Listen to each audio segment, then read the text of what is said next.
Today we're going to be looking at some of the most important tools and ingredients that are used in the taco making process. And some of the tools and ingredients that we're looking at we're not going to use, but they are very instrumental in the history of tacos. Let's start with tools.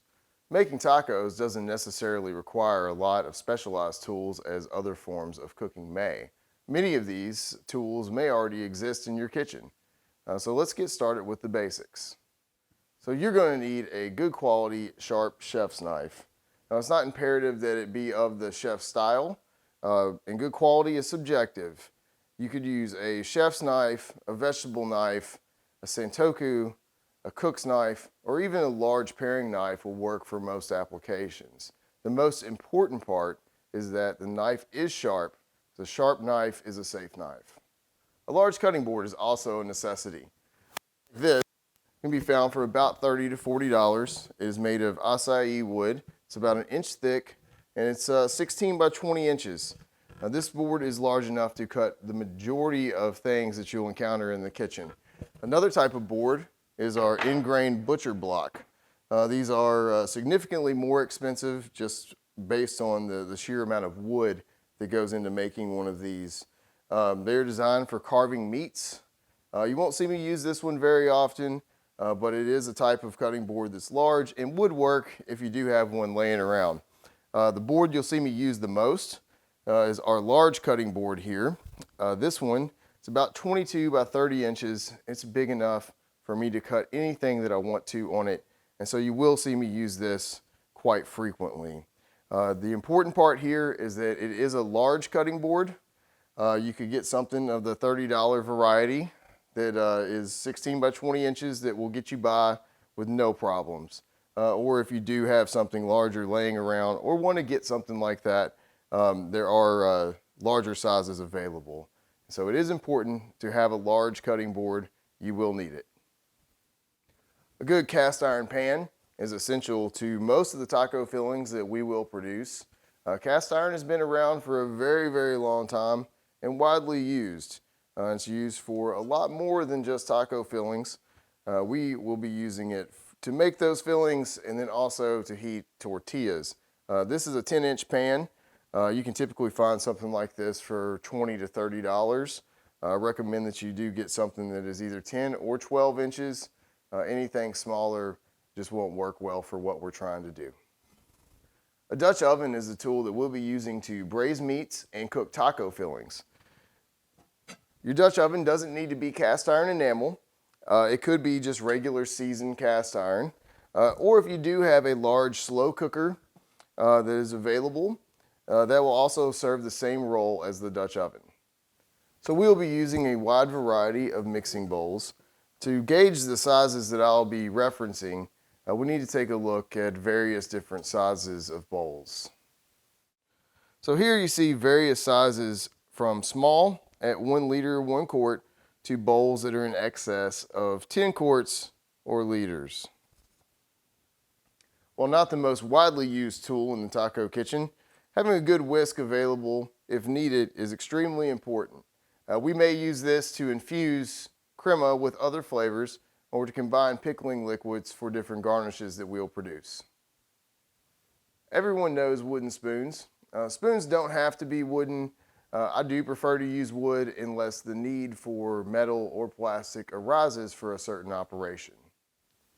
The bean masher is a widely used tool in most Mexican kitchens. We will probably not be using this tool. However, if we do need one, a potato masher or ricer can produce a very similar effect. The Mochajete is probably the most important tool to the development of the taco. This is what ground maize into masa.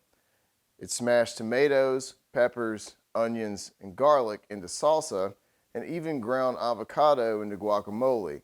You may know this as the mortar and pestle. Historically, mochajetes were made from volcanic rock, i.e. basalt for all of you geology students out there. You can also find them these days made out of granite, marble, and even wood. Typically, these varieties can be found at your local international market. I'm going to try to avoid using this just in case you can't find one, but it is a very, very important tool to the development and history of the taco. We're probably all familiar with the tortilla basket. We've probably lifted the lid of many of these over the years in Mexican restaurants. This staple tool has one purpose and one purpose only. That is to keep your tortillas warm and pliable while you're heating them up and then later when you're using them. This tool can be found in pretty much every international market. You do not have to have one, but I do recommend that you get one. You'll thank me later if you do. This is a basic tortilla press. We're going to be using pre-made tortillas for our processes. However, this tool is extremely important to the history of tacos. And so what you would do is place your masa dough in the center of the press, then press it, and for even tortillas, you would flip the dough 180 degrees and press it again. And once again, we're not going to be using this tool. However, it is very important for you to know how tortillas are formed. On to the ingredients. And we're not going to cover every single ingredient that we will be using. However, we're going to touch on some of the most important ones. And once again, we're not going to be using all of these ingredients. Some of these are important for history's sake. We'll be covering taco proteins or fillings as we travel through the different varieties of taco. Tortilla is the corn or flour flatbread that holds its own, or at least keeps it together long enough for you to do what you need to do with that taco. Traditionally made from corn or maize, flattened, pressed into a circular disc that literally holds its own. You can find the best quality tortillas at your local international store. You can choose between white corn, yellow corn, blue corn, and even a couple of different sizes of flour tortillas. In my later modules, you'll be able to pick what your favorite tortilla is and choose that freely. Keep in mind that flour tortillas come from the northern regions of Mexico where the climate doesn't allow for the production of corn the way it does in the southern regions. Onions. The Spanish onion is the onion of choice. You may ask yourself, what is a Spanish onion? Well, guaranteed you've seen them before. They're available in any grocery store throughout the country. It is your basic yellow onion. That is the Spanish onion. And they are known for their pungent flavors, which is very important for the development of flavor within your taco. This is a necessity for most Mexican cooking. We also have some green onions of different sizes. Some people also call those scallions. We'll be using the greens and the whites at different points as we travel through the different varieties of taco. For some reason, you don't like the pungent yellow onion, then you can always go for a white onion or even something sweet like the Vidalia onion that is popular throughout the South. The tomato. Several varieties of tomato are native to Mexico and Central America, and ancient people were using these long before the Spanish arrived. Strangely enough, the tomato of choice in Mexican cooking is native to Italy. The Roma tomato is cheap to buy, it's bountiful to harvest, and it's packed full of flavor if you grow your own. It's a dense tomato where the texture stands up to longer cooking methods. Now for what we're doing, the tomato really doesn't matter. You can choose any variety you would like, and I encourage you to be creative. Garlic is a necessity in Mexican cooking. While not as forward in Mexican cuisine and taco making as you may find in Italian cooking, I would argue that you may use more garlic in Mexican cooking. Lard. Yep, a good old pork fat is a necessity to this type of cooking. Lard has taken a bad rap over the years because of its saturated fat, but we'll be using a very minimal amount, and yes, your body does need some complex saturated fats.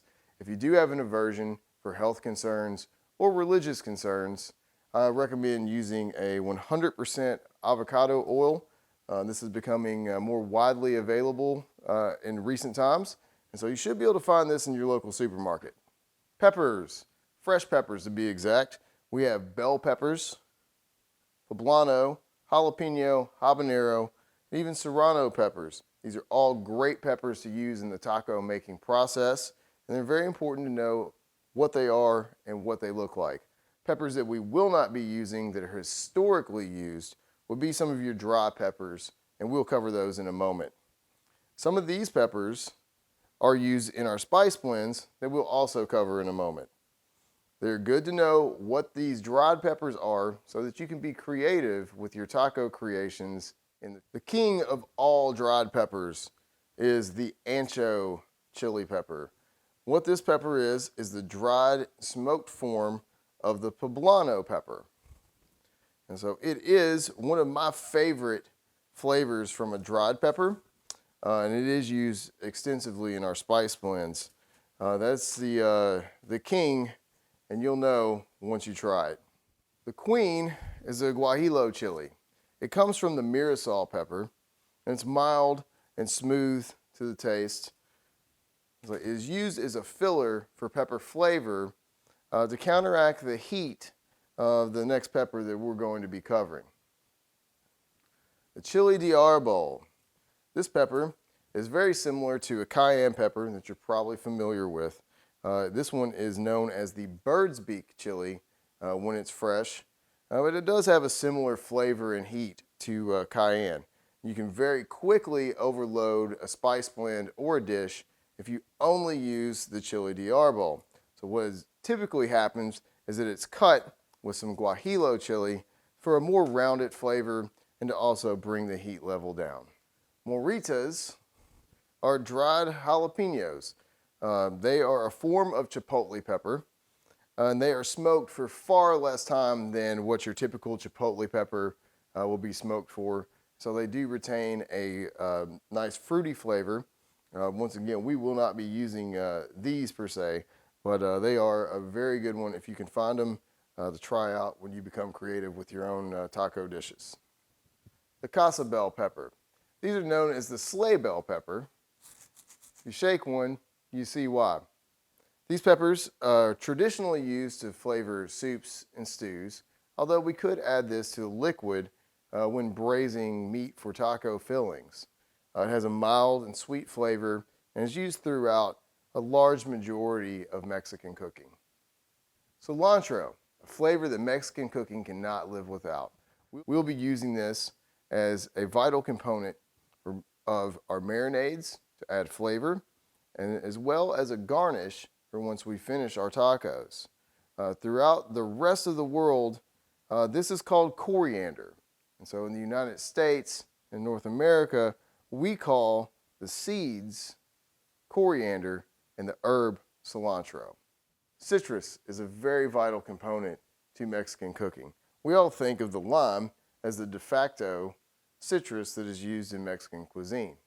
However, we could use orange or a lemon because where one citrus grows, pretty much they can all grow. We will be using the lime, its juice, and its zest for different components throughout this course. We may also see the use of an orange as well. Throughout this course, we'll be using Tucker's Pepper Company spice blends. These blends, while not completely authentic, are the ones that we find to be the most flavorful in the taco setting. We'll be using Tucker's Classic Barbecue Rub, El Cariño Jalapeno Seasoning, and the Golden Ratio Habanero Seasoning. These blends are the ones that carry the flavors of Latin American cuisine in a prepackaged, easy-to-use format.